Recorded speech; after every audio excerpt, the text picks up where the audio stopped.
Bhutale Srimate Bhakti Vedanta Swami Iti Namine Namo Vishnupadaya Krishna Krishnaya Bhutale Srimate Bhakti Vedanta Swami Iti Namine Namaste Saraswati Devi Gauravani Prasarine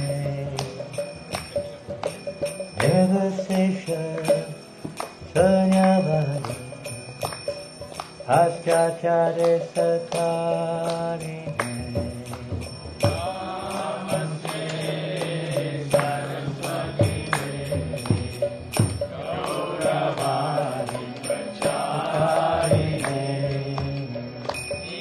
Devasesha Sanyavani Aschachare Satarine Shri Krishna Chaitanya Prabhu Nityananda Shri Advaita Gadadhara Srivasadi Gauravaktavinda Shri Krishna Chaitanya Prabhu Nityananda Shri Advaita Gadadhara Srivasadi Gauravaktavinda Shri Krishna Chaitanya Prabhu Nityananda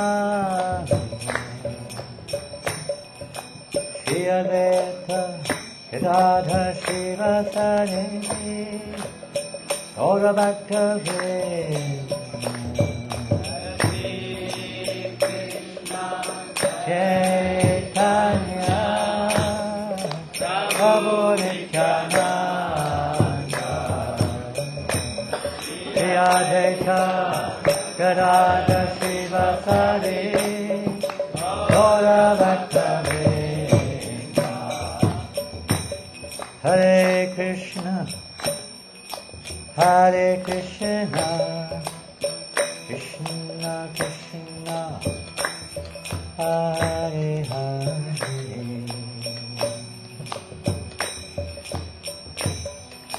Hare Rama Hare Rama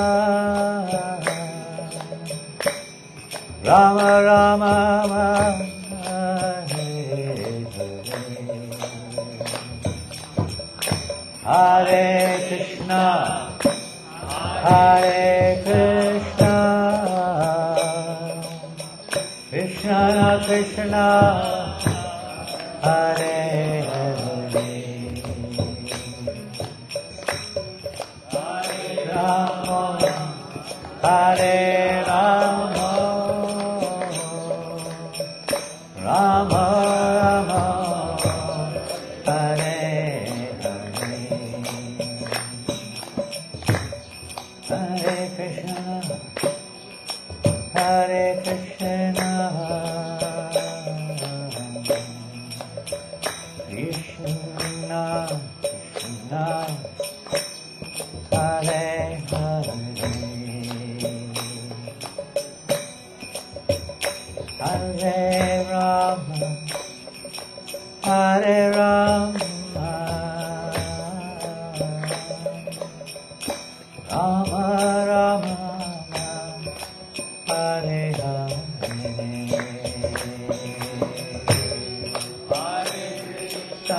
Hare Krishna Gauranga Krishna Krishna Hare Hare Hare Rama Hare Rama, Rama Rama, Hare Hare, Hare Krishna, Hare Krishna, Krishna Krishna, Hare Hare,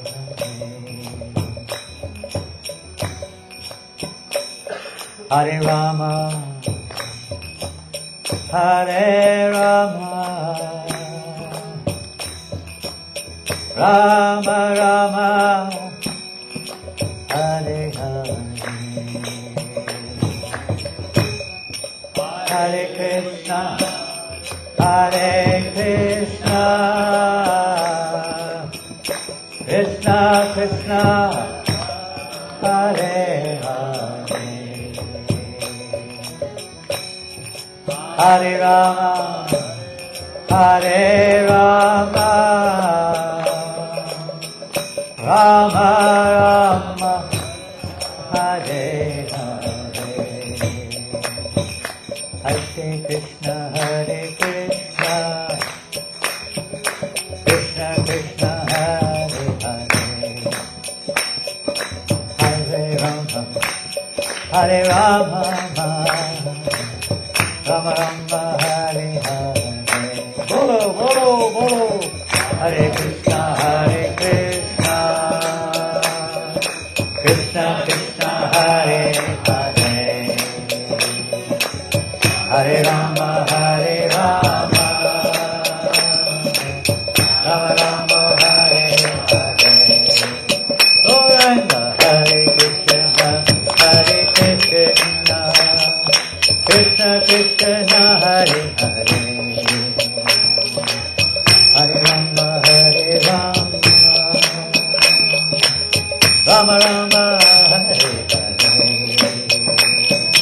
Hare Krishna,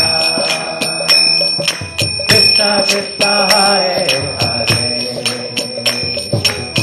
Hare Rama, Hare Rama, Rama Hare Hare, Hare Krishna, Krishna Krishna, Hare Hare, Hare Rama, Hare Rama, Rama Rama, Hare Hare, Hare Krishna, Krishna Krishna, Hare Hare, Hare Rama, Hare Rama, Rama Rama, Hare Hare, Hare Krishna, Krishna Krishna, Hare Hare, Hare Rama, Hare Rama, Rama Rama, Hare Hare, Hare Krishna, Krishna Krishna, oh, Hare Rama,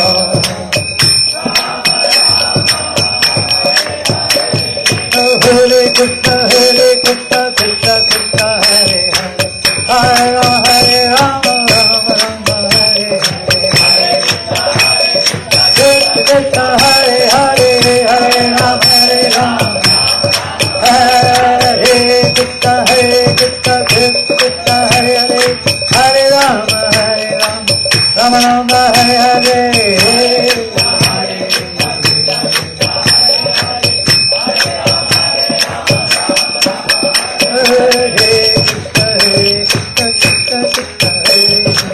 Hare Rama, Rama Rama, Hare Hare, Krishna Krishna,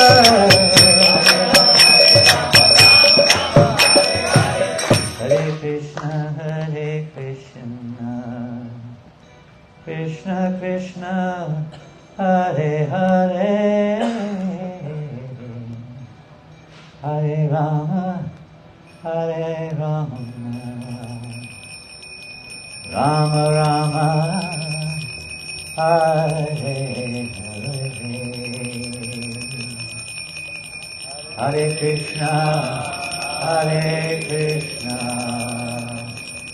Krishna Krishna, Hare Hare, Hare Rama, Hare Rama, Rama Rama, Hare Hare. Srila Prabhupada ki jai. Jai Gauranga Rai ki jai. Shri Radha Krishna Kanaiya ki jai. Shri Jagannath Baladev Subhadra ki jai. Shri Lachandas Thakur Tiruba Mahamahotsav ki jai. Harinam Sankirtan ki jai. Shri Hatmadanga ki jai. Go Premanandi. Oh, glorious to the assembled devotees. Oh, glorious to Sri Guru and Sri Gauranga. All glorious to Srila Prabhupada. Namah Vishnu Padaya Krishna Prastaya Bhutale Srimate Bhakti Vedanta Swamin Namine. Namaste Saraswati Deve Gauravani Pracharine Nirvasesha Sunyavadi Astichari Sutari. Om Jnanatimrandasya Gananjana Shalakaya Chakshuranmilitam Yena Tasmai Shri Gurave Namaha. Shri Chaitanya Manobhistam Stapitam Yena Bhutale Swayam Upakadamayam Dadati Svavadantikam Vanchakapatarubhyascha Kripa Sindhuvyevascha Patitanam Paveyo Vaishnavebhyo Namo Namaha. Hare Krishna, everybody. Welcome today to Todu, Temple of Devotion and Understanding. If you don't know what it means. Even if we do know what it means, are we applying it?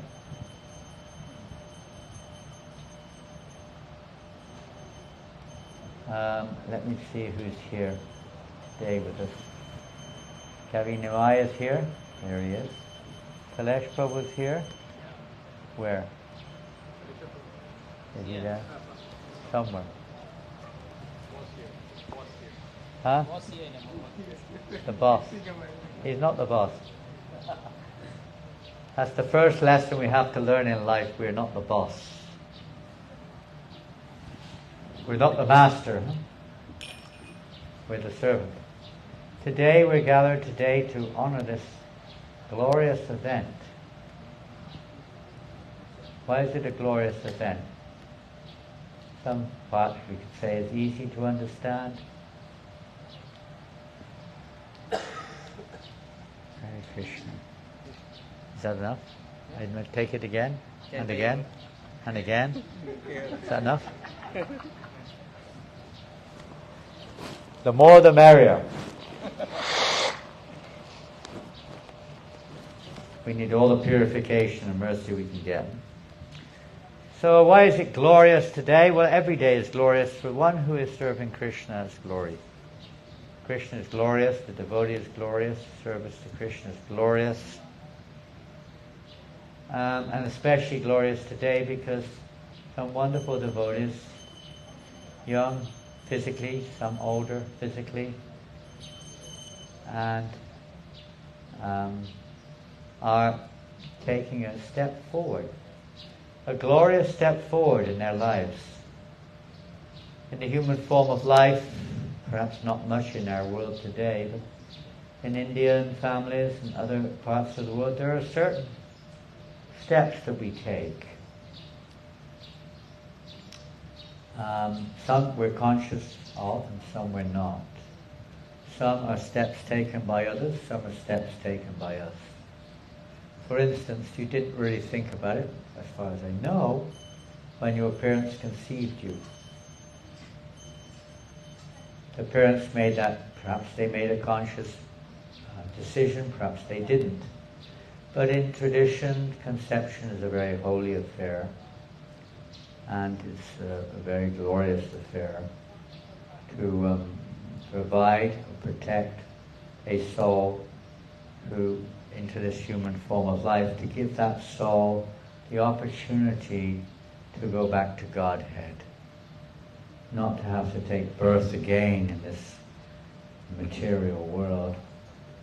And then through pregnancy and birth, there's so many various, let's say, prayers and rituals are performed to try to evoke auspiciousness, protection, and so on. As the child grows, then various samskaras or various rituals are performed in order to give all facility, the best auspicious opportunity to the child, whether it's education, whether it's name giving, hair cutting, whatever it is, proclivity. Everything is done in it's considered very important, very serious.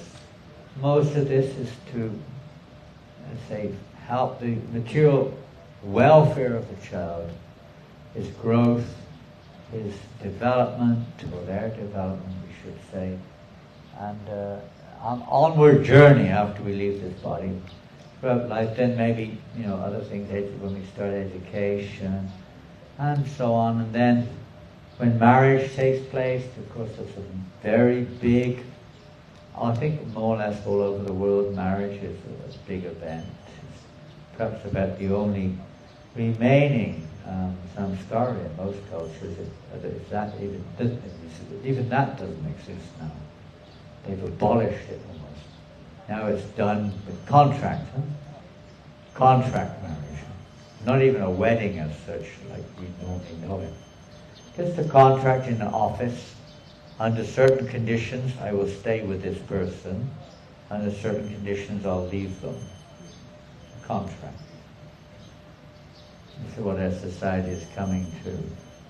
There's no purificatory rites, there's no objective goals, there's no commitments, there's certainly no beneficial. There's tons of samskaras, but they're not beneficial, not auspicious. The human life is a very valuable opportunity. And the most valuable opportunity in human life is, all that is very important, by the way. If you read, for instance, in Bhaktivinoda Thakur's writings, you read Chaitanya Shikshamrita. I've ever read that. But it's a very amazing compilation of Bhaktivinoda Thakur together with Jayavadharma. The Jayavadharma doesn't go so much into the, let's say, the social side. And there he deals with the importance of various social events, rituals, dealings between different divisions of society and so on, to make it favorable as a foundation for the seed of spiritual life to grow.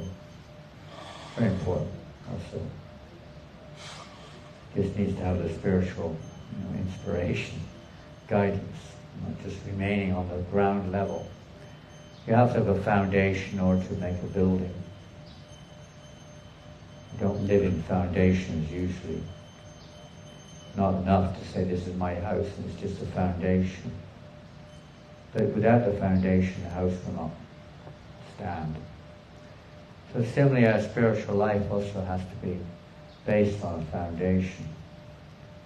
And one aspect of that foundation, which is a major one, probably the most important, is, you could say it's the, I don't know what word to use, the practical side of life. One's occupation, one's ashram, one's association, one's activities, one's habits, and so on. Even it comes down to one's dress, the type of music you listen to, everything. I want to speak of the job that we do or the education that we get, materially speaking. All of this has and our karma is of course already there, but it has a profound effect on facilitating spiritual life is not dependent on that, but it's a great, let's say, asset, foundation. So all those various things are there which are not much there in Kali Yuga, but still something should be there. Try to make our life a little bit more balanced, a little bit more peaceful. And spiritually speaking, of course, most of the world is not much. We have baptism. We were in Philippines last week. I don't know if any of you were with me. Ananda was there. We went to the beach, right? We went to the beach. We were doing Harinam along the shore, and then we went to take a swim in the ocean afterwards. Lord Chaitanya did that. Prabhupada told the devotees to do it, actually. So we did. We went for a swim in the beach, in the water. And as we were doing Harinam, there was one local street boy. A street boy. You know what that means? A boy who lives in the street. Maybe they got a home, but I mean they hang out in the street all the time. Kind of like millions of them in the Philippines.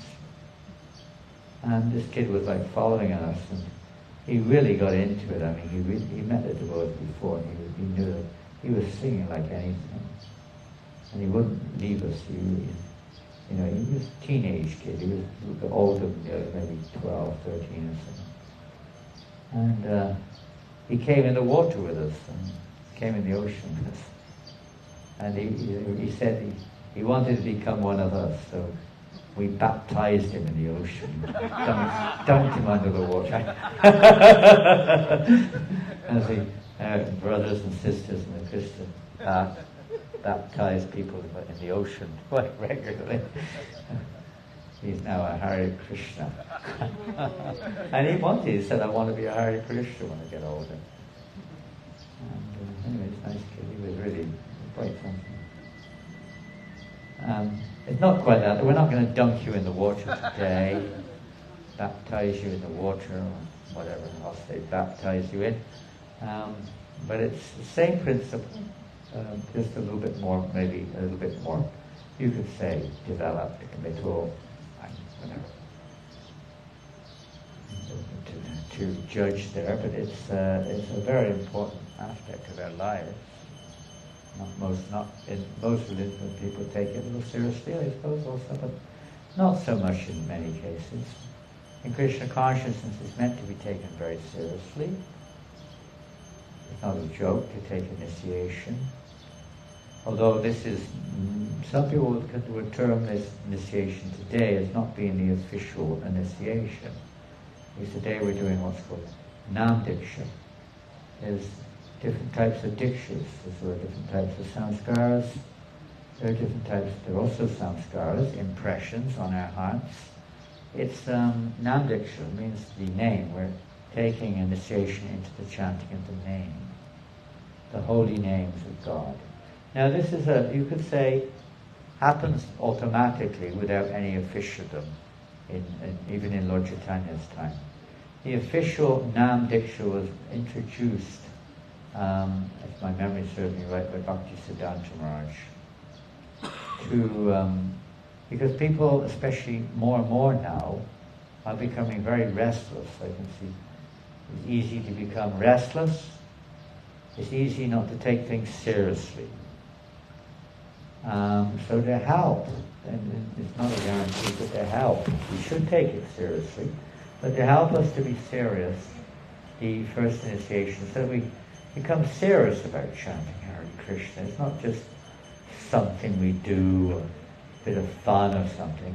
This is a serious business. It's the Yuga Dharma. It's the only means of achieving life's ultimate goal of going back to Godhead in Kali Yuga.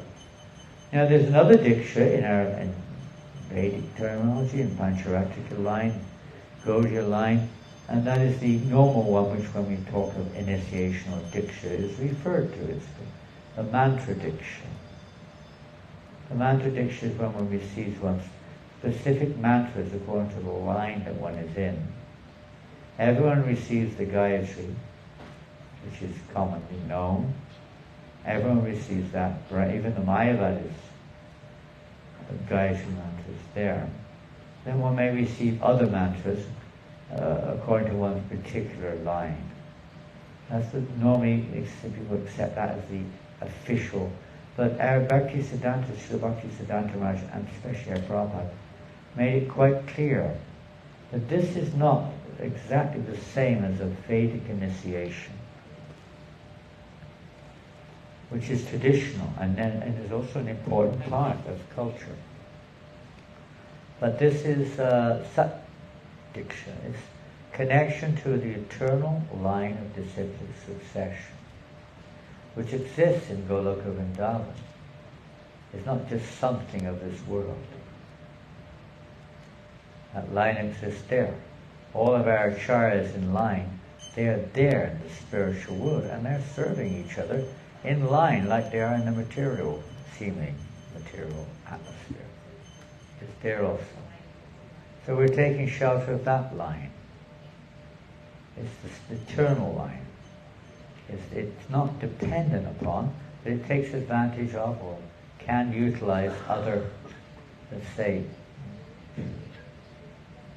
auspicious arrangements.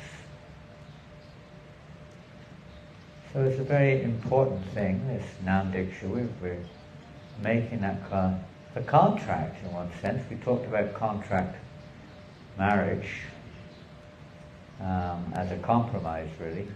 This is not a compromise, but it is a contract. Normally, when you can use the same example, when you make a contract, you're supposed to stick to it, right? What happens if you don't stick to the contract is you get in trouble, isn't it? Or you have to pay a bigger fee. I remember when we were building this building, the first one, BCC, we made a contract somewhere during the process of building, wanted to make some changes, so the contract was no longer held, it wasn't, they were not bound by the contract because we made some changes, so things took a different direction. And of course the price went up. That's how it works. The price goes up.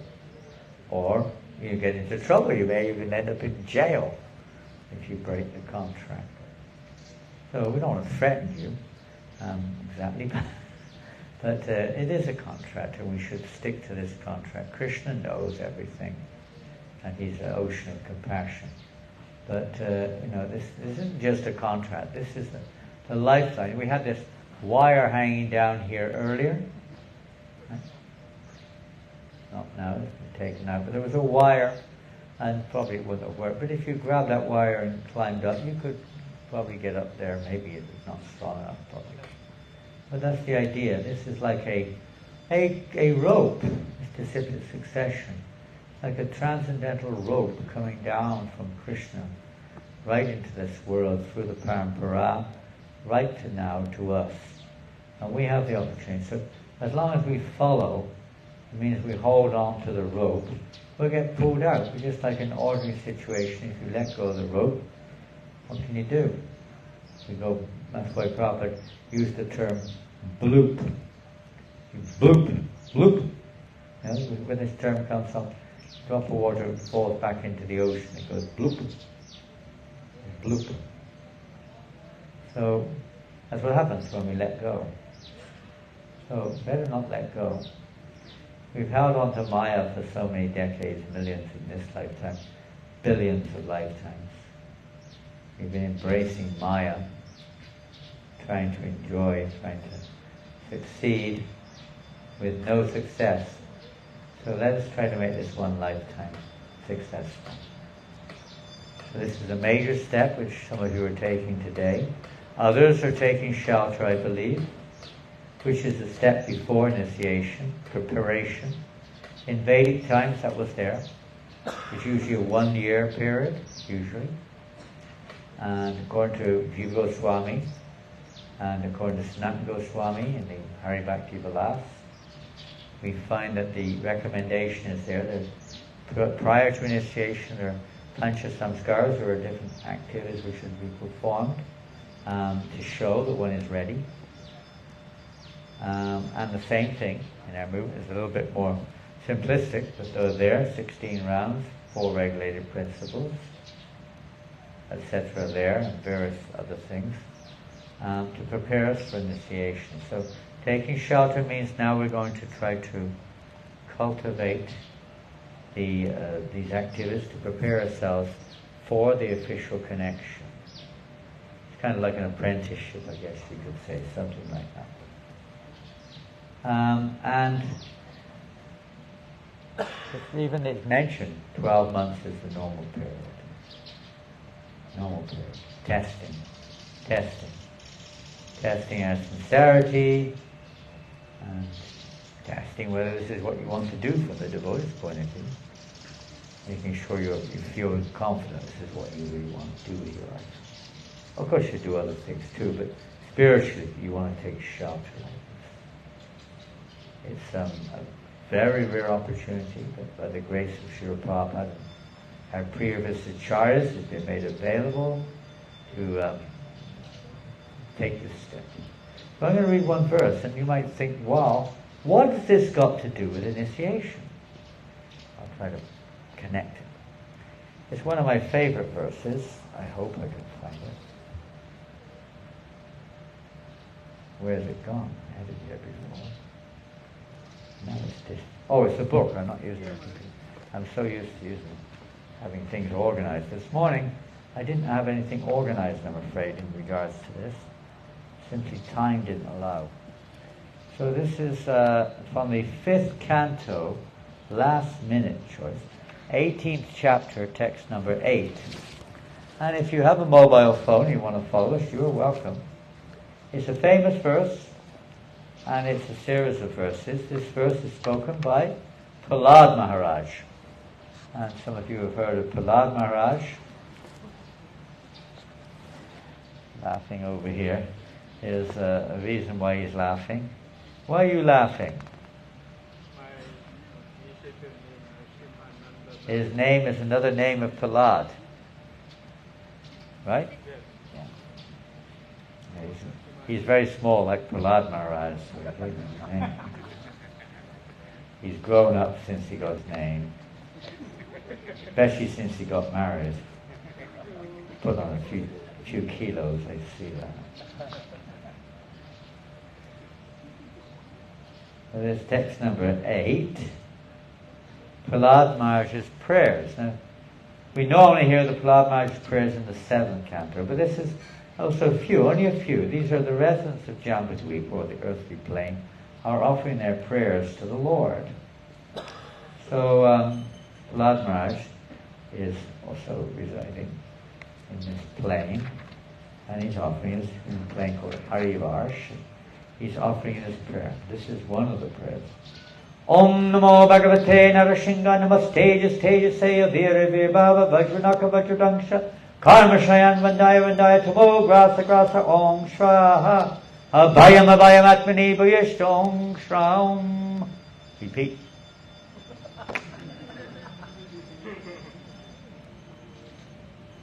I offer my respectful obeisances unto Lord Nrsingadeva. We have a little altar over here of Nrsingadeva, don't forget. Sometimes we take it for granted, but he is there. And I'm going to sing Namaste to him, but we don't usually think of that. So we offer our respectful obeisances unto Nrsingadeva, the source of all power.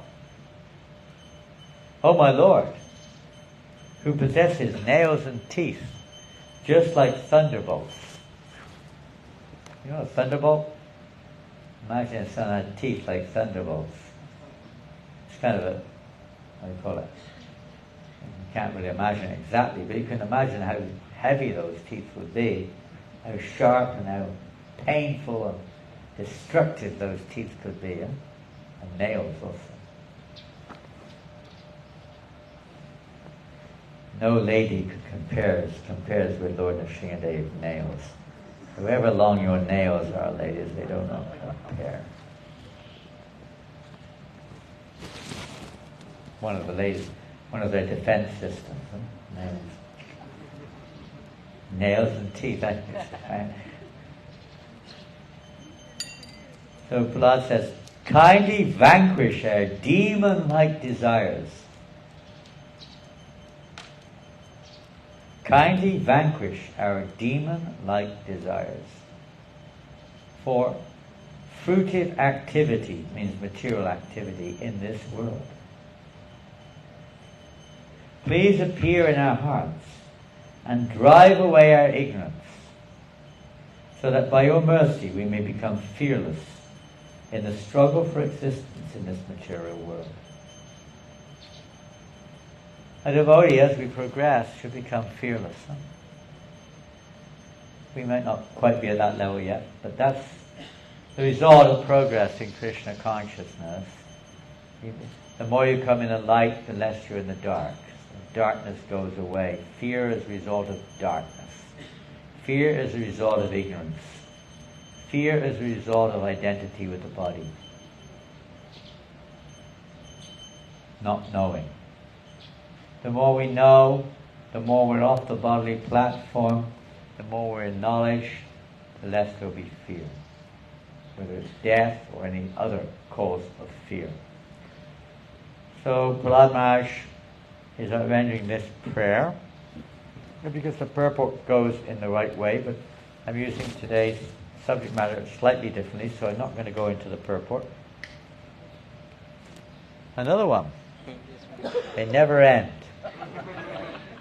The more the merrier. Keep bringing them.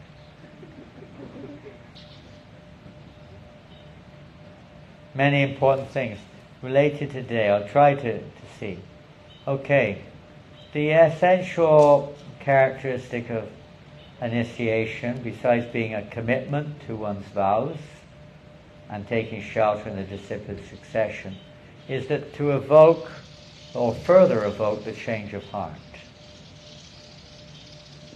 Every conditioned soul, heart, consciousness is full of all kinds of dirt and dust in the form of material desires, material attachments, and you name it. Different misconceptions. So to clear that up, to clear up misconceptions in our heart. It's meant to be. Initiation means beginning. It can also, Diksha means entering in. Impregnation. You initiate something. They enter into something. You get initiated into a certain type of whatever, knowledge or something. You enter in that field, entering in. So what is it that's entering in? It's supposed to be, you could say, the siksha, the instructions. Enter in and become firm and solid within our consciousness through thick and thin. And by following those instructions, then the demon-like desires for fruitive activity in this world may be dissipated. That's the process. We take shelter of Lord Nrsingadev. Our goal, our ultimate goal, is to go initiation, is to help us on the path back to Godhead. The ultimate goal to worship Radha and Krishna in the spiritual realm. Bhaktivinoda Thakur, beautiful prayers actually. Praise the Lord Nrsingadev to please open the doors to pure devotional service, so that I may worship Radha and Krishna. He's a unique form of the Lord amongst all the forms, expansive forms of Godhead. Lord Nrsingadev stands in a category of his own. He is really inseparable from our path of progress in devotional service. Without his grace, without his mercy, removing those obstacles on the path, removing the dirt from within our heart, we make all endeavor to follow. And if we appeal to Lord Nrsingadev, with his sharp teeth and nails, he could tear out those material desires. So this is one aspect, to give up, as we heard this morning, I think, to give up all fruitive endeavor, all desire for sense gratification. That sounds almost impossible. But we give it up to Krishna, we offer it to Krishna in one sense, And in the fire of the sacrifice, in the fire of the home yogya, we're meant to be doing that. We're giving up our false ego.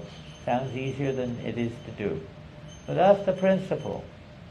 And to accept the fact that we are tiny, tiny fragmental parts and parcels of the Lord.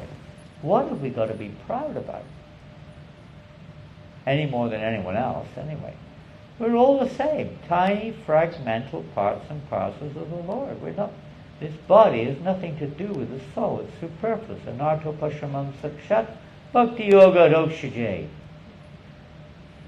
People are so rooted in the bodily concept of life, they forget their spiritual identity.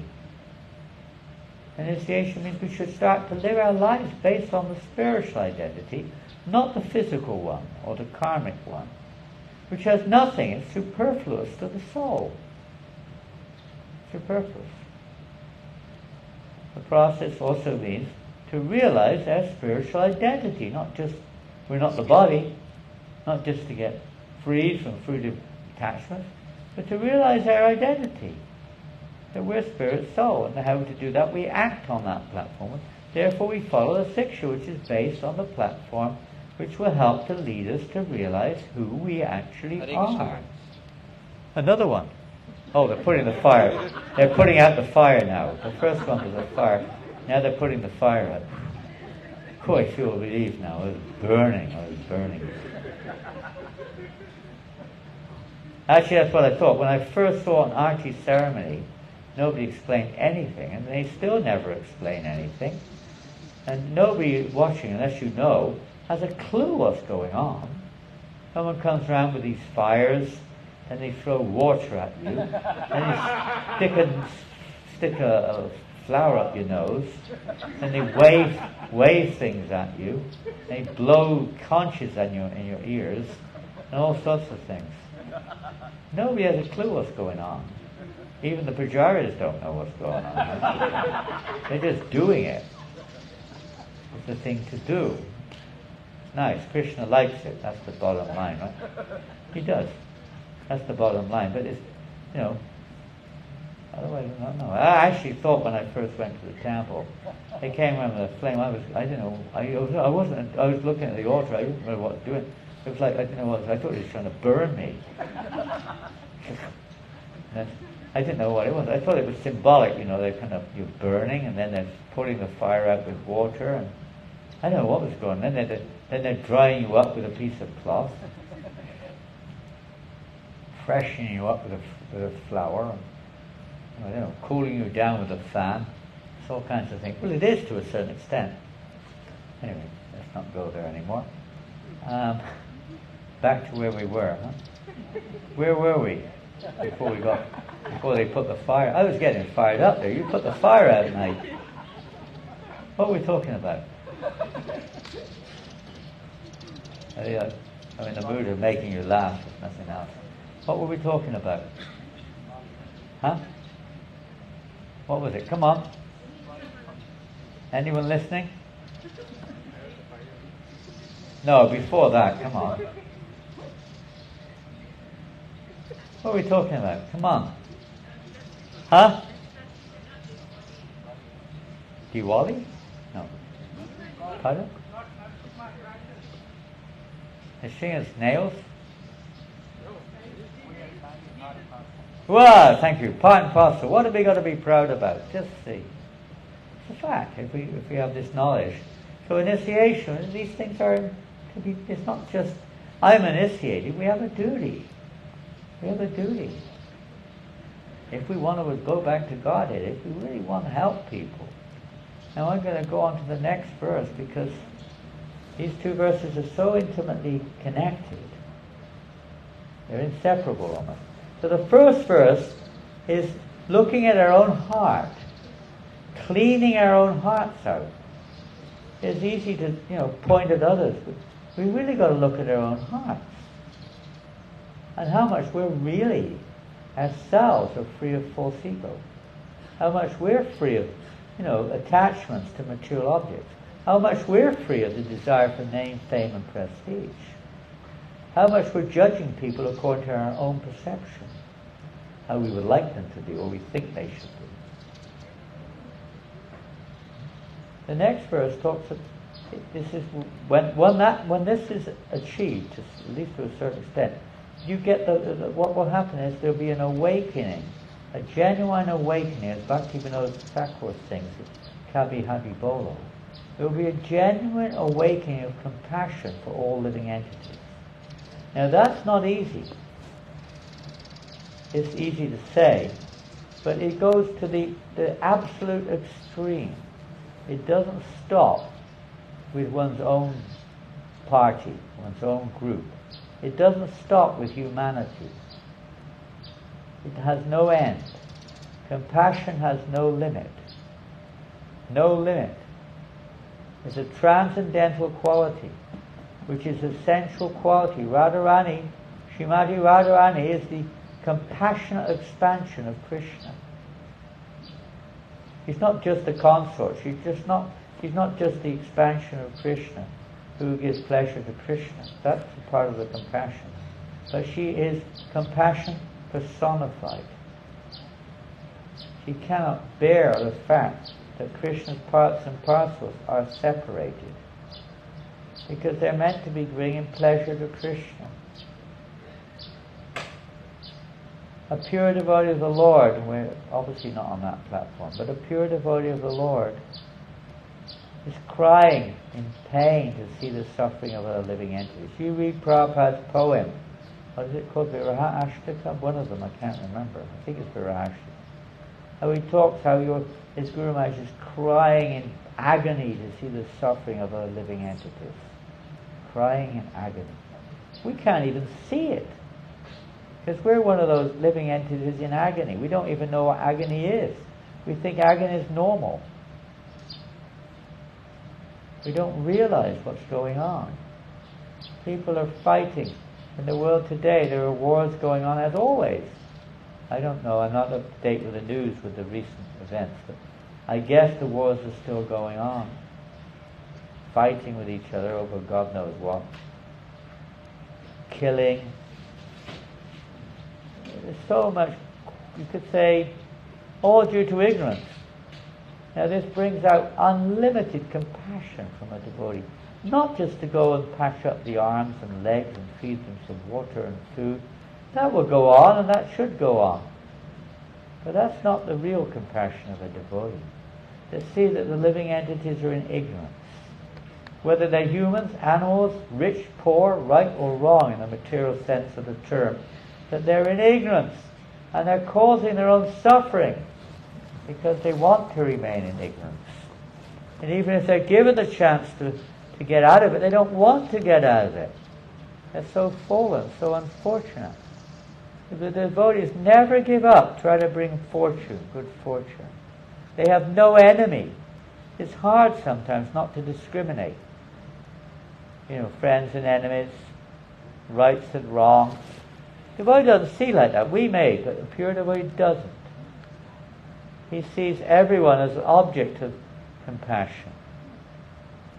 Even if they attack, even if they behave in bizarre ways, even if they break all the principles, the devotee remains ever compassionate. How his compassion manifests may vary, but he remains ever compassionate. And he's praying constantly for the welfare of all living entities, individually and collectively. There vanchakalpatrubhyascha, kripa sindhu bhyevacha, patitanam pavanebhyo, vaishnavebhyo namo namaha. What are they? We offer our respectful obeisances unto all the Vaishnava devotees of the Lord, who are full of compassion. For who? For who? All the fallen. Not just those who agree with me, not just those I think are, good guys, or those who are suffering because they got broken arms or something, or blind or whatever. But all the fallen conditioned souls, all of them, every one of them, down to the atom.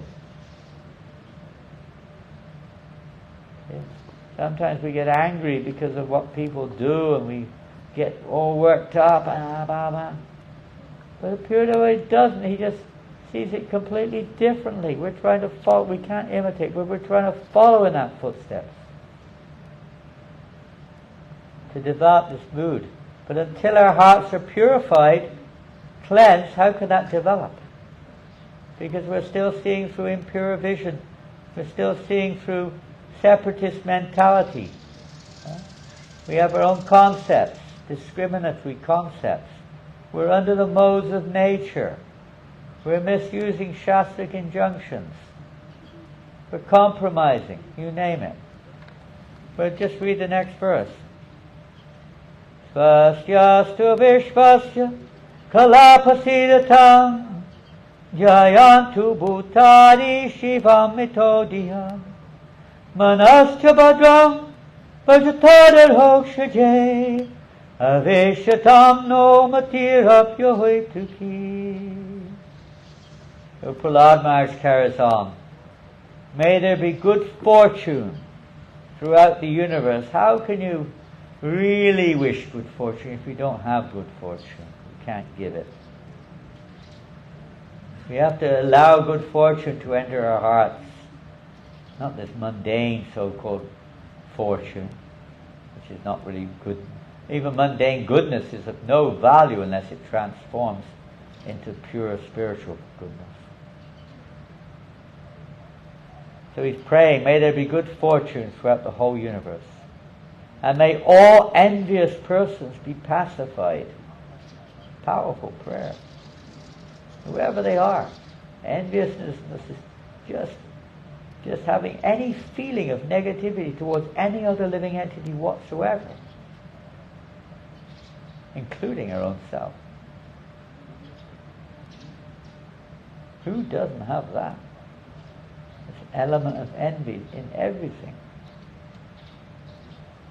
May all living entities become calm by practicing bhakti yoga. That means more than just sitting there like in some kind of peaceful state, meditative or something. No, calm within the hearts, no longer disturbed by the turmoil of material existence, undisturbed in heart. For by accepting devotional service, when one's disturbed other things, we're disturbed by other people, by other people's activities, by events around us. So many things disturb us. Of course they're seen within the mind, they accumulate within the mind over lifetimes. But even the day-to-day things may disturb you. You see, so you get disturbed. The world is full of disturbance. If somebody says something you don't like, we become disturbed. The whole idea of devotional service is to progressively come out of this state of consciousness into the light. Tamasi mam jyoti gamaha. Out of the darkness into the light. For by accepting devotional service, they will think of each other's welfare. What a word it would be if everyone was thinking of each other's welfare. No matter what your belief, no matter what your color, what your gender, everyone's thinking of each other's welfare. This is the state of pure devotion. Therefore, let us all engage in the service of the Supreme Transcendence, Lord Sri Krishna, and always remain absorbed in thoughts of Him. This is Prahlad Maharaj's prayer for his own purification, meaning our purification, and for the welfare of all living entities. The aspect of this movement, or the principle of this movement, is to become non-envious. Nirmatsaranam satam. Only a non-envious person can enter into Srimad Bhagavatam, to understand the Srimad Bhagavatam. And it's through the understanding of the Srimad Bhagavatam that one can go back to Godhead, as Prabhupada explains in Markandeya Bhagavat Dharma. So we should take shelter of the holy name of devotional service, chanting purely, avoiding the offenses while chanting, avoiding the offenses to devotees. Probably the biggest obstacle, the biggest pitfall in spiritual life is probably, I may be wrong, but probably at first look, Vaishnava aparad. Offenses to other devotees in the mind, we may say we don't suffer from that, but believe me, it puts a big cloud on one's devotional service and destroys one's enthusiasm. In the mind, but especially externally, to commit an offense to a devotee. Even if the devotee forgives us, that's not enough. Krishna may or may not forgive us. It depends whether we really are in a repentant mood or not. So this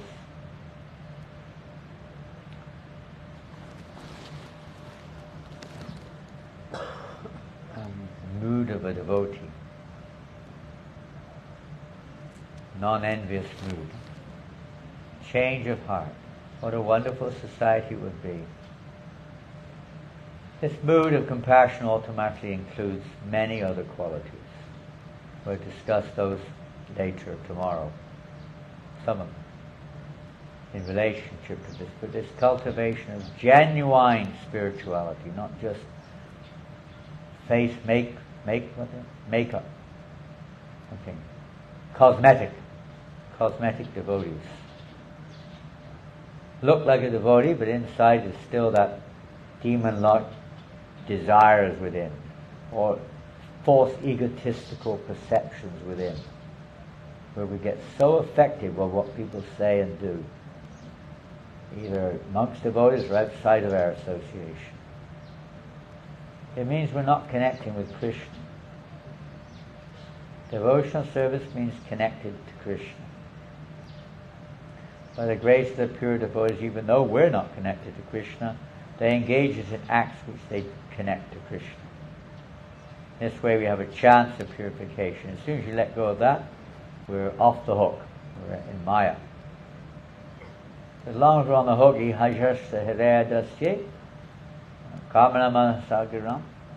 so we're considered in a liberated condition. In other words, you're holding on. And if you're holding on to the right thing, you'll also move along. You sometimes see, especially in India, people on bicycles or motorbikes, they hold on to the back of a lorry or something. And, they're on the bicycle or motorbike, so they go fast along with the bike, along with the lorry or something. A bit dangerous, but many people do that. Even if you don't do it, it's dangerous. Everything's dangerous. The whole world is dangerous.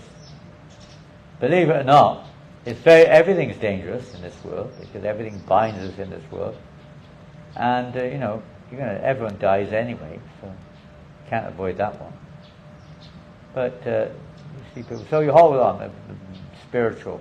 You hold on to the, Prabhupada said, just hold on to my dhoti. Of course, we don't take that literally. All the devotees on the ground all holding on to Prabhupada's dhoti would be rather a scene. But that's not the real meaning. It means, hold on to what I'm giving you. Hold on, Prabhupada's given us everything. But we don't hold it. We don't hold the book anymore. I'm holding it. Literally. We have to hold on to the substance of the book. Hold it. Make it where our hearts, fill our heart with it. Hold it tight. This is our greatest asset. The holy name. Keep chanting. Hold on to the holy name as our only shelter. Huh? There is no other safe place. Take shelter of the holy name. Take shelter of Bhagavatam. Association of devotees. Yes, but in association of devotees means association of those who are actually progressing or actually serious in spiritual life. It's good. Any association is better than nothing. But if we want to progress, we've got to associate with those who are more advanced. Or we have to create an environment which is favorable for churning topics of the holy name and Krishna Katha and so on. In this way. So today, initiation, we make some vows. We meditate on these points. We hear about the 10 offenses and try to avoid them. Our progress in spiritual life, again, it's back to the same point, following the order of the spiritual master, and our spiritual masters have given us the holy name, but they've also given us the process to serve the name. So we have to know what that process is, and we have to apply it in our lives. When Prabhupada was asked in 2nd Avenue, he asked the devotees, so, Dr. Paul, Bruce, Steve, tell me, what are the qualities of a devotee? Nobody knew. One boy spoke up very clever. He said, they're in the book, Swamiji, they're in the book. I said, okay, but there's not enough to know them. You have to know what they are. It's enough to say they're on the piece of paper, but we should know them. If we don't know what the rules are, we won't know what to follow and what not to follow. We won't know. We may not know that it's an offense to think that all the gods are the same. I've seen initiated devotees, even in this country, who still believe that all the gods are one. That's an offense against the holy name to think like that.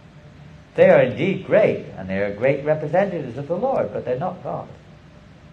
They are representatives of God. It's an offense to think negatively about it, or not say negative, critically towards a devotee, or to speaking about one critically. It's an offense to disobey the orders of the spiritual master. It's an offense to blaspheme Vedic literature or literature in pursuance of the Vedic version. An offense. That may include many things. It's not just what we say, even to belittle other scriptures or to put down scriptures which are on a higher level and dismiss them as irrelevant. We may not be ready to, let's say, apply them, but they're to be respected as those of others are to be respected. It's an offense to consider the glories of the holy name to be imaginary. An offense. They're not. We may not experience it, but that doesn't mean just because we're not experiencing it that they don't exist. It's an offense to interpret the name of the holy name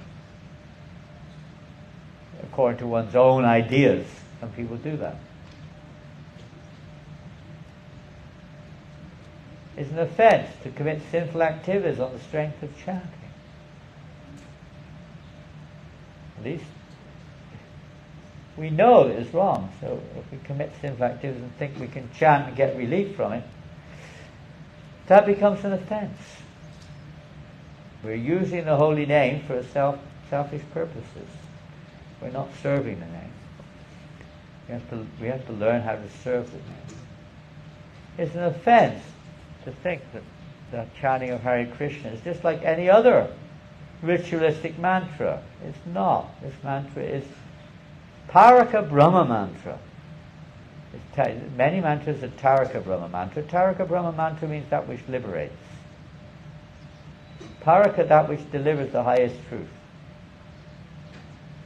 The holy name, the Maha Mantra, can bring us into the most intimate association of Radha and Krishna with the gopis in Vrindavan. The highest mantra.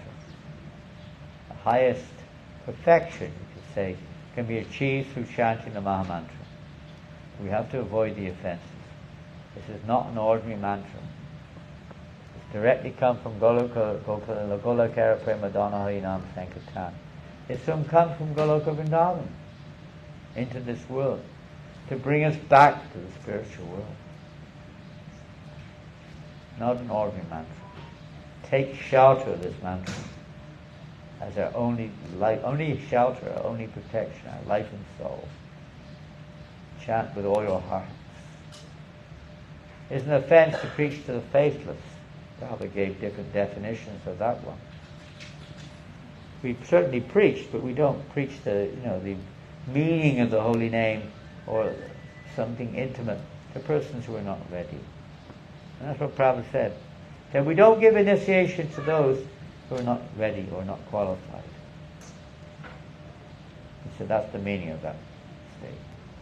The 10th offense is to remain attached to material things and to not have complete faith in the chanting of the holy name, which I'm sure we could all, to some degree at least, vouch that includes me. When I say me, means each and every one of us. And it's also an offense to be inattentive, because attentive chanting, mechanical, inattentive chanting, which we all do very well, we're expert at that. I become very expert at inattentive chanting. So I'm a master of inattentive chanting. Sows all the seeds of all these mature desires. The seeds are there, and it sows them in the soil of our consciousness. And is the cause of all the other offenses. Inattentive chanting allows all the other offenses to appear. So attentive chanting is, as much as it's difficult, it's a key feature of our progress. That's what transforms also from Namabhas to Shuddhanam, inattentive chanting to pure chanting. Shuddhanam, when we come to that point of attention, when we have a desire, we want, attention is usually, let's say, developed when we have an urge for something. We want to hear about it, we want it. A person, if you want something, you want to hear about it. That may be another person, you want to hear about them. Or it may be an object, you want to hear about it. Or it may be a sport, you want to hear about it. We become very attentive. We become very interested. Nothing more than to hear about ourselves. When someone talks about ourselves, we are really attentive. So when we chant Hare Krishna, we're not. Somewhere else. The more we can be attentive, this Radha and Krishna are present with us. The more we can be attentive to their association, the more they reciprocate and cleanse their hearts and reveal themselves accordingly. We're trying to be attentive in every way, but specifically when we're chanting, in every other service too. We have no taste, therefore we have no urge to be attentive. It's just based on faith. But we have to go further than that, eventually. Try to be attentive. Hare Krishna, Krishna Krishna, Hare Hare, Hare Rama, Rama Rama, Hare Hare. So I will finish there. We're going to go on now, and we're going to give the names and the beads. But first, before doing that, we take this book away, and the computer, and the tissues, and the table, and the rope. And you can take me away as well if you want. No, you stay here. Oh, you stay here. You're going to have to take me away in a minute. I don't know if I better walk over there. We'll see about that. This body. You want to move this? No. This is don't take this, whatever you do. Okay. No, we'll keep this here.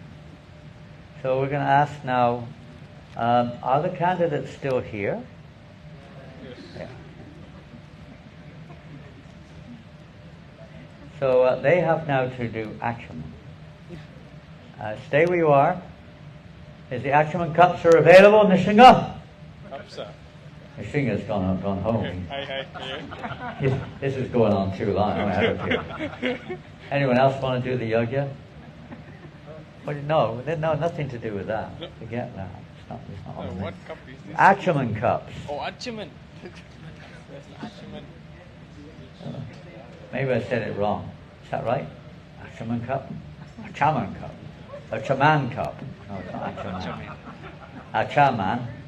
No, it's not that one.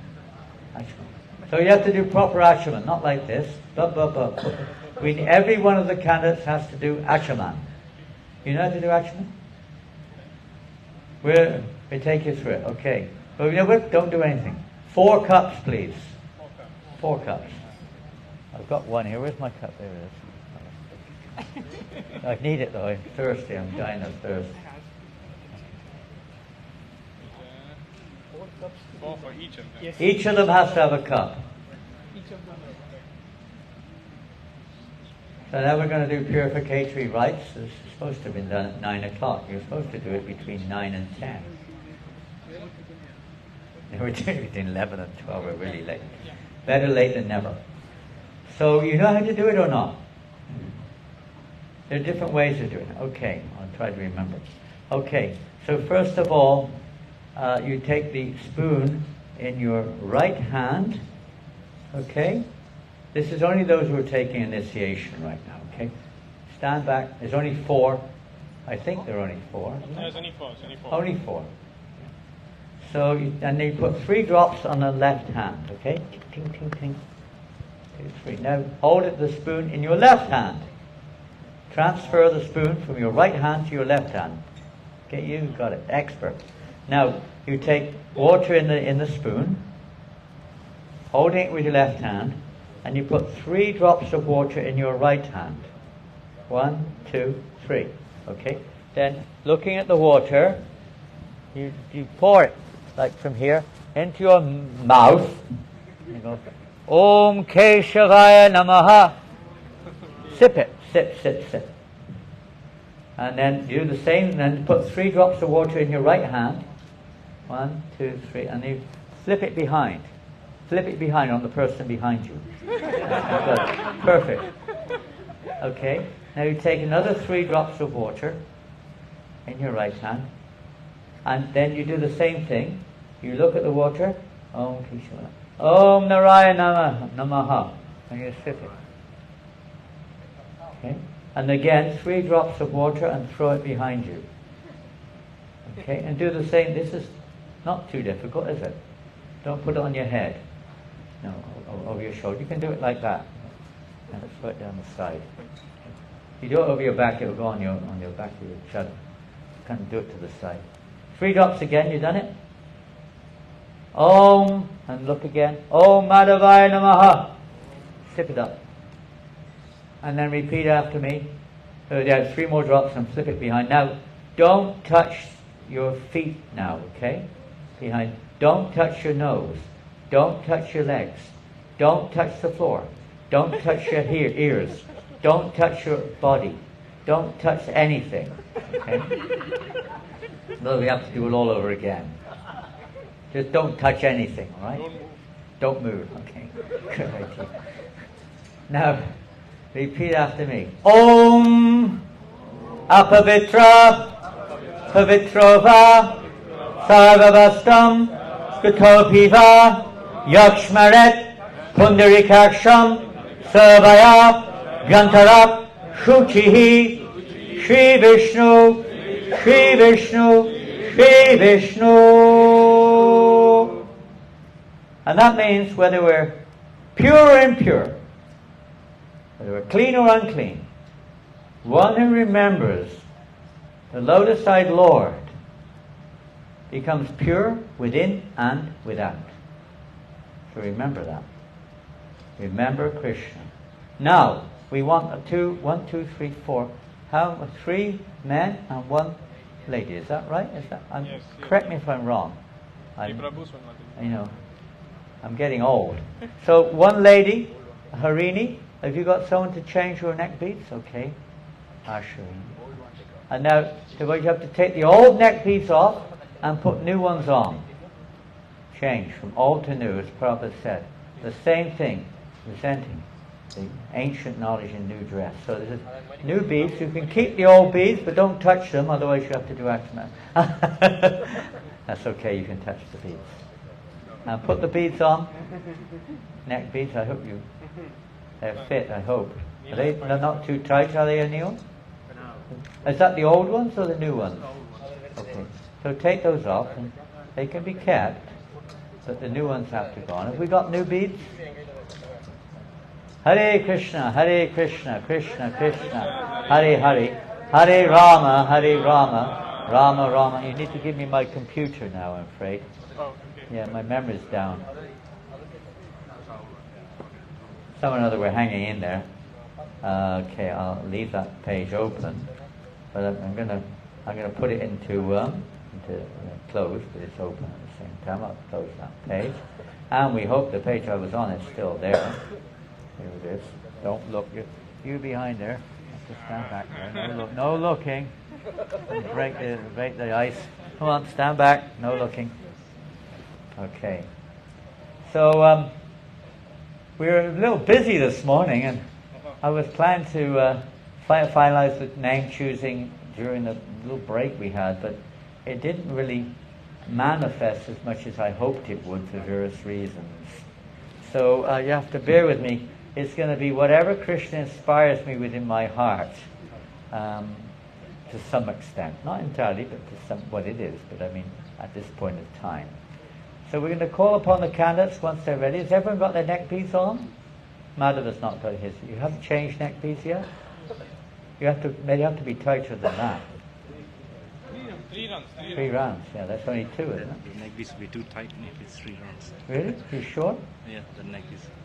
You got your 2. Well, this is. The neck is too big for the. What does that mean? What does that mean? What does that mean? What does that mean? Come on. It's like Prabhupada said when he was walking one morning, and he saw bird stool on the ground. Cannot. Lots of it. 2 lines. Okay, you have to get another piece of neck bead. Another one. Hey, look. Join it together.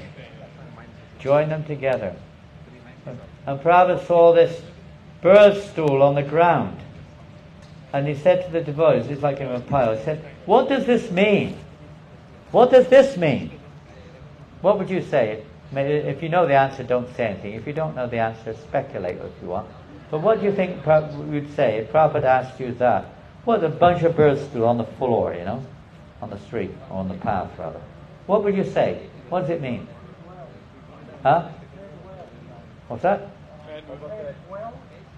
Well? Fed well. The birds are fed. Oh, that's a good answer. I like that one.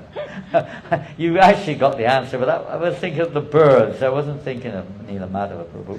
I was thinking of the birds. I think, diet. No, the birds. Prabhupada said, do you know what this means? A bunch of stool on the bird dip, on the ground. Prabhupada said, what does this mean?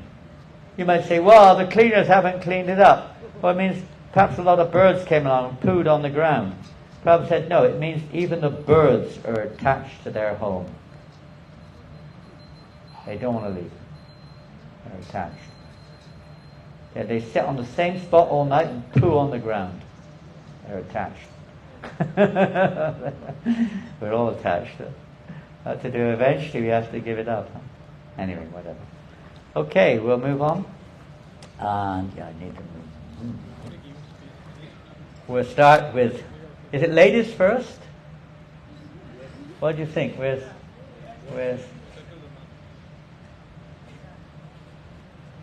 Kavi Nimai? Is he here? Yes, Maharaj. Oh, these are his birds. They're leaving. They're not coming. They're not left the nest yet, have they? But this is a big step in their family. Eh? 2 of their children taking this step forward. It's wonderful. I'd like to ask Harini to please move that mic for now. Right now she's going to pay obeisances, I think. And so you can maybe move that a little bit. Come and pay your obeisances here.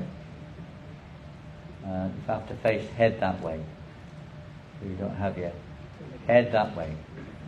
Otherwise you have your feet, head like this. Head that way. Yeah. Exactly. Pay proper obeisances, full mantra. Don't just. There's a habit we all have of bobbing. Bobbing. Bum, bum, bum, bum, bum, bum. Bopping habit. Now, the same in front of Srila Prabhupada. Offer your obeisances to Prabhupada. Someone can help them. I don't have to explain it then. If you just, one person stand by them and take them there and tell them what to do. You pay your obeisances in front of Srila Prabhupada. And then come and pay your obeisances. Put your hands on the floor if you can while you pay your obeisances, please. And say the full mantras, which you do when you offer pranams. And then in front of the deities also. Okay? Now, I'm going to ask their father, Kavi Nimai, can you give him a microphone, please? Where is he? There he is. He's got a camera, not a microphone. I'm going to ask you, now listen carefully, I'm going to ask you to say just a few words, please. about your son and your daughter. First your daughter, okay? Say a few words about him. Because a lot of us don't know much. Hare Krishna Maharaj. And this is to the audience, it's not to me. I know. You tell the audience. Hare Krishna, dear devotees.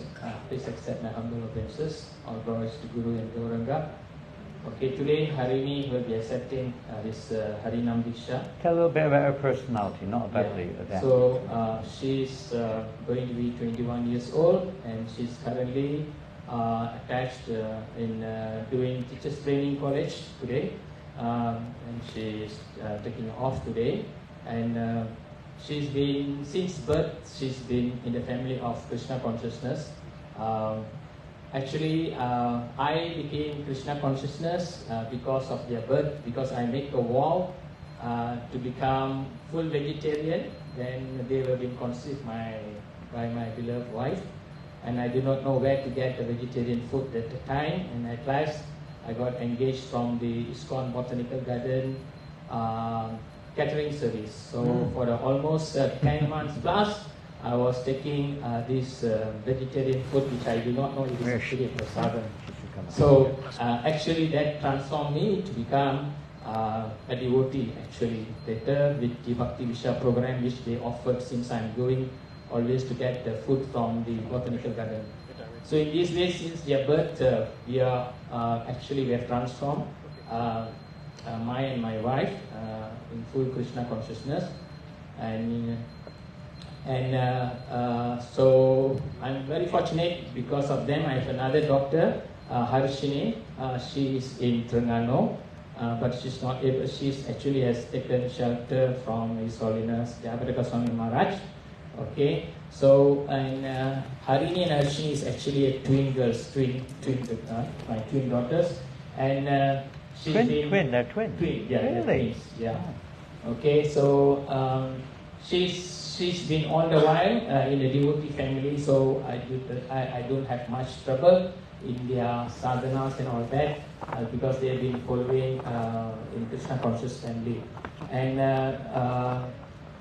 about 2 years ago, I've been telling them the importance of getting adopting, taking up a spiritual master. So with that, Harini has had a desire to aspire His Holiness Jananda Goswami Maharaj, and since then actually she's been doing more to 16 rounds, and in the past 1 year she's been always doing 16 rounds and more actually. Okay, and following all the sadhanas, they've been always vegetarian since birth and everything, and she's a good singer, melodious, she does sings. Okay, very melodiously actually. She has a good talent actually, and she just does, like her father. And she does wherever seva opportunity, like making gardens, decorating the deities, and helping the mother, my wife Amrita Lakshmi, and also helping cooking, and also preaching in her college to her a few groups of students, okay, and also bringing them to the centers and like that. So with that, and now she has, I think she's really ready to vow in front of the spiritual master to dedicate her life spiritually in taking up the Harinam Diksha and serving Guru, Krishna and Srila Prabhupada. Hare Krishna. Phew, that was a really good one. Hare Krishna, thank you so much, Prabhu. Hare Bol. So now we move on. So, Harini, can you tell us, is there a microphone? Do you use a microphone? Or not? I don't. Are you okay with a microphone? Some devotees, they're like shy when they have a microphone. You know what the 4 regulated principles are? Yes. No eating, no intoxication, no gambling, and no illicit relationship. And how many rounds a day will you chant? 20. Pardon? 20. She's doing 20 Catholic. 20? Allowed. So minimum 16. Huh? Minimum 60. Minimum 16. So obviously you can chant as many as you have time for, but try to do not go below. Minimum 16 rounds. you very much. You can put the microphone down. So, we normally choose a name beginning with the same letter. Not always, but usually. So today, I think we're following that principle. So I think a names beginning with H. And we already have Harini. I have a disciple named Harini already. So your name is now Hema Manjari Devi Dasi.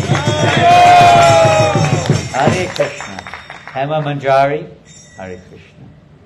The name of one of the Manjaris. Hare Krishna. Hema means golden. One of the golden Manjaris. Hare Krishna. So who's next? Oh, didn't have to. Enthusiastically. You can give the beads to somebody. And we're going to, well, I guess I'll have to speak a few words, because Anil Prabhu his wife is here. Is she here? Where's your wife? There she is. Danya is here. No, Ramya is here. And they've come all the way from near Sydney for this event. And for many decades they've been rendering service in our temple in the farm. It's near Sydney. It's called Nugo Cove. And Ramya is regularly coming to do deity worship and cooking in the temple. And her husband Anil is now following suit. He's coming regularly to the temple to assist his wife in preparations, worshipping the deity and cooking and so on. So he's been chanting for a long time now, 16 rounds, following the principles. Very humble, and any service that the temple wants, he'll do everything he can to do it. Very generous also. So we're privileged today, for all these devotees by the way, privileged on behalf of Srila Prabhupada's movement, Srila Prabhupada and the movement of ISKCON, to render this little service, hopefully helping these devotees on their path back to Godhead, and taking shelter of our Parampara. So Anil Prabhu, Hare Krishna, can you tell us what the four regulating principles are? Hare Krishna Prabhu. Now eating your meat, egg or fish, not consuming alcohol, no illicit drug or no illicit intimate relationship. No illicit relationships means yes. No illicit sex. Yes. No intoxication. Yes, probably. No. He's nervous. No alcohol, consuming or alcohol. No liquor. No.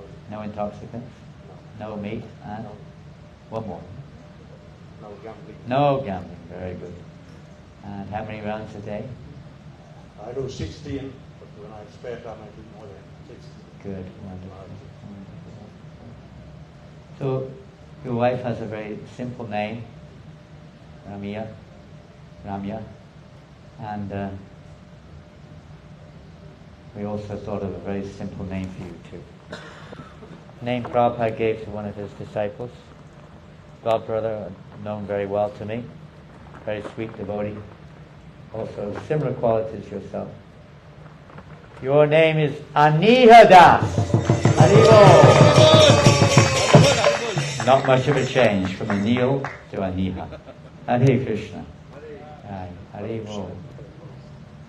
You can sit down again.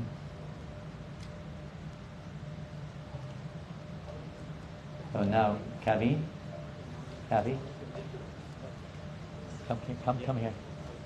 I wanted to talk to you about this. Just give us 1 second. Everyone chant. Hare Krishna, Hare Krishna. Krishna Krishna, Hare Hare, Hare Rama, Hare Rama, No camera. Rama Rama, Hare. Loudly, chant loudly. Hare Krishna, Krishna. Not you listen to me. So, you your son is called a peaceful boy, isn't he? Yeah. So I want the name begin with D. I'm looking at Dira. Okay. Which of these do you think would fit him best? I think this. Hold on, not moving. So these are all Diras. Dira Govinda, Dira Govinda, Dira Naita, Dira Damodar, Dira Chandra, Dira Krishna, Dira Ranga. I think Dira Chandra will be nice.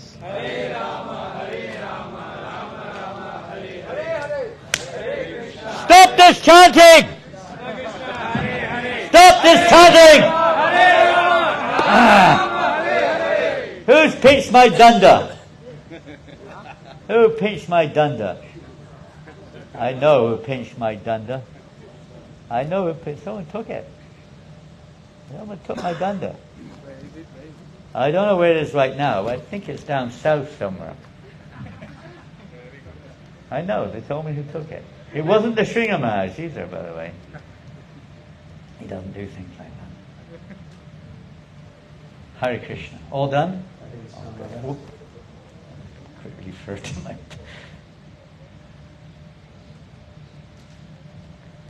So, Divakaran Prabhu, can you tell us what the 4 regulated principles are? Yes, no overeating, no illicit sex, no gambling, no intoxication. Very good. Oh, we forgot to have a little biodata. But I'm afraid to ask Kathy again. We might be here for another 10 minutes. Just 2 minutes. Yeah, 'cause you told the background more or less. Hare Krishna Maharaj, this is my son Divakaran. He's 28 years old. How old? 28 years 28. old. 28 years old. And he is working as a software engineer. He's quite quiet boy. He just most of the time he'll be with his computers. Okay, and he does always every day Mangala Arati and Dora Arati, and his favorite is reading Srimad Bhagavatam. And he chants very nicely, and he always correct me, chastise me also. He what? Okay. He quit. He does what? Well, he always chastises me. Father, you are chastises you. chanting inattentive. Okay. And he has the fiancée also. She's in Sarawak doing a medical study. She will be also taking shelter today, Maharaj, via Zoom or in WhatsApp. Her name is Lingeshwari.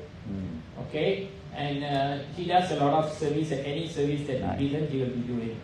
In temple, Mridanga, he is good in Mridanga playing, and also some sort of little bit singing, and Food for Life. Yeah, his dedicated job is doing Food for Life, service. Yes.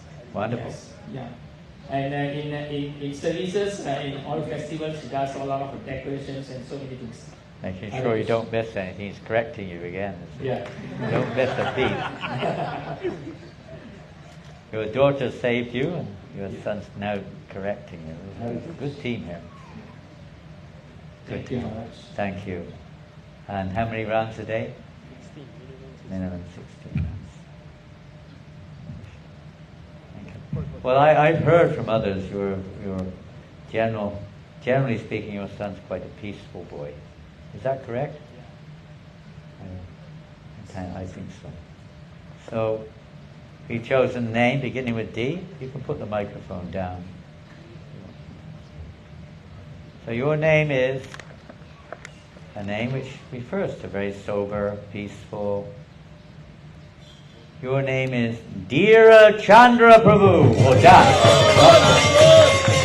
Dira Chandra Das Ki Jai. Dira Chandra.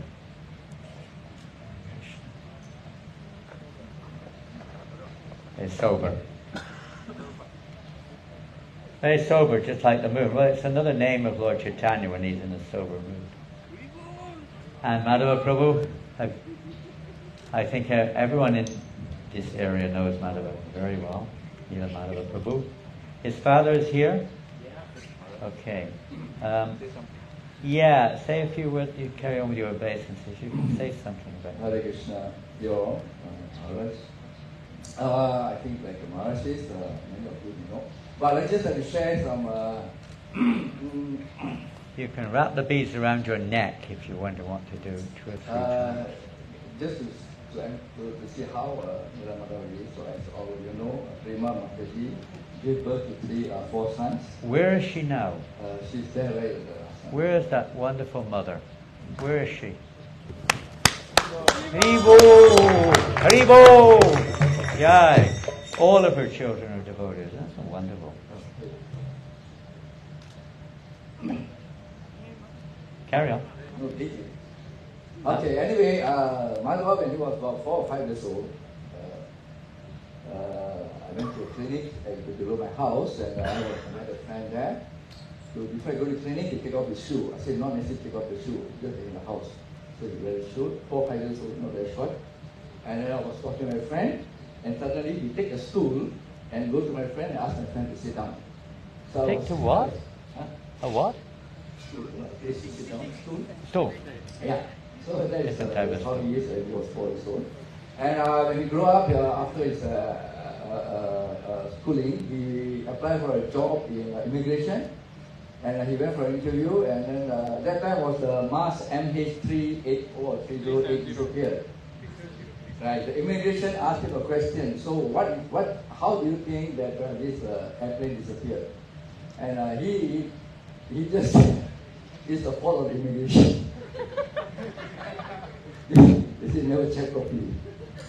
Actually, you don't get a job.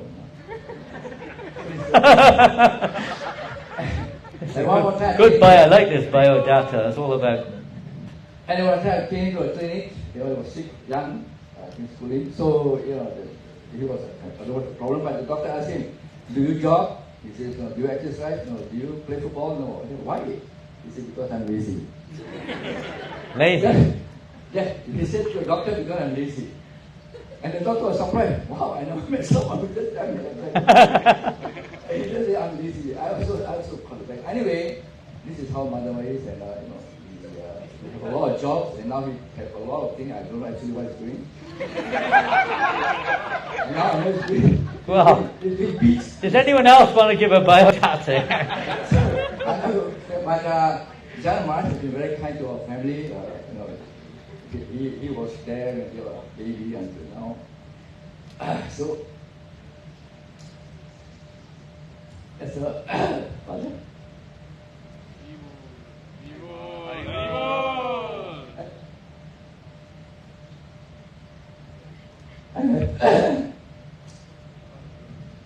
I'm happy that we have to reach this stage.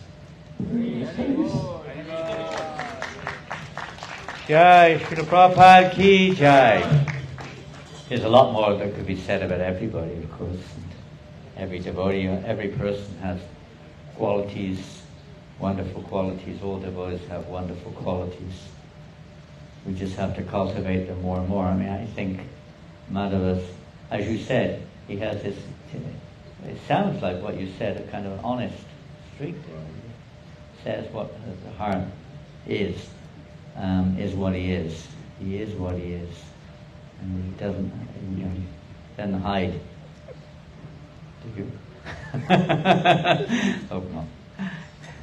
And always he's been around here a long time and always enthusiastic for service, even if there is a lazy streak.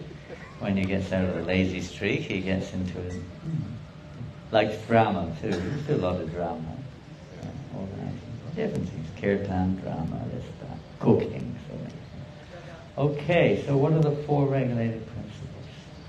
No meat eating, no illicit sex, no gambling, and no intoxication. And how many rounds a day? 16 or more. 16 or more. Good, good. You think he looks good with his bald, shaved head? Maintain. Looks like a Buddha, huh? Buddha. Okay, laughing Buddha. Okay, now everyone chant Hare Krishna loud and clear. And keep chanting. Kalesh, come here. Kalesh. Hare Rama, Hare Rama, Rama Rama, Hare Hare. Hare Krishna, Krishna Krishna, Hare Hare. Hare Rama, Rama Rama, Huh? Hare no matter what. Why not? You don't want Madhava? Oh, I saw this now. Krishna, Hare Hare. This Huh? No, that's just his name. Hare Krishna, Krishna Krishna, Hare Hare, Hare Rama, Rama Rama, Hare Hare. Hare Krishna, Krishna Krishna, Hare Hare, Hare Rama, Rama Rama, Hare Hare. Stop this chanting! The Kazi has come back again. Hare Krishna. So, Madhava bought his own beads. I think you went to India last year, this year. Pardon? Who got them? Oh. Pardon? He shaved my head for me. Oh, yeah, he'll do everything for you. Is that your mum? Wonderful. So, these are giants. Goodness gracious. They're all the way from Vrindavan, is that correct? Mayapur, even more merciful. Mayapur. Homemade, handmade, by devotees at the new Mayapur Dham. Yeah. I had a set like this once, made by a devotee living in the Dham there. Personally handmade. Mine are handmade also, my beads, but by a devotee in Indonesia. Beautiful beads. So,